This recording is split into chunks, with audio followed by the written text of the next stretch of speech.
So what's up, YouTube? So this is part 3 of the Honda truck build. This is the progress we got so far.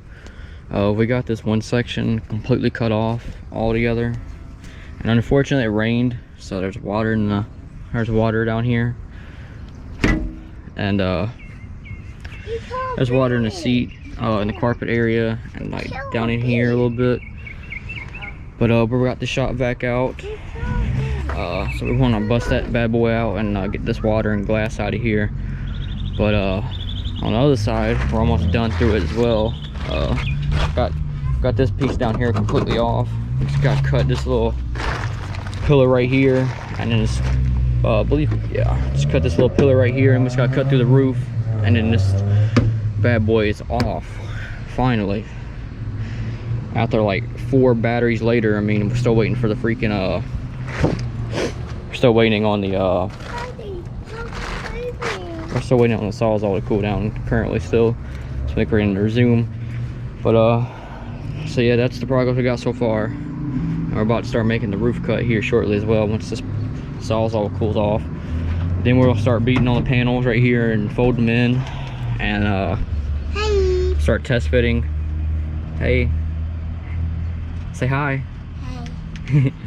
Then we'll start test fitting the hatch and see if we can actually put this hatch back here or not, and hopefully we can, but we'll find out here shortly.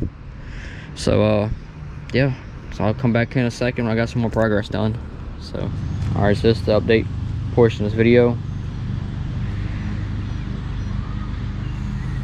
We got the roof off almost all the way through.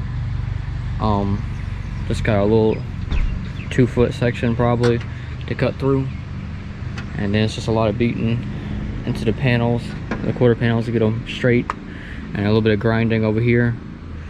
But now we're about to put the hatch on it and see if we can actually get this thing to line up, or figure out what we're going to do. All right, what's up, y'all? So here's an update for part 3. Hopefully the wind don't ruin this video, but we just took out the shift linkage in the car. As you can tell, we've been working on that today, and we actually got the replacement one, and we can tell that the new one is like so much more smoother and less loose and tighter, and the other one's just like flat, flimsy. So definitely, we almost 100% sure, I'm really hoping to God that the reason this transmission was not going to gear is just simply due to the shifter cable not working right. Because like I said, the new one is so much more tighter, and the older one we have is like super loose. So hopefully that means we actually might just get to drive this thing here shortly. Hoping, fingers crossed. But that's not the only reason I'm updating y'all for this. I'm actually updating you to show you what the new progress we got done to the truck.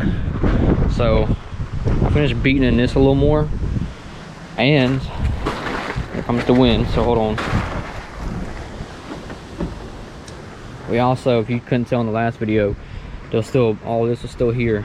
So we just actually cut all this down today. I started beating on a little bit of it, not too much. And also, we have the back tailgate to it. So, still haven't devised my plan on how I'm going to get this thing to work properly. But I do have this thing mounted on. I'm thinking about, just for now, just getting some bungee cords here and here. I'm bungee cording it, but we'll see.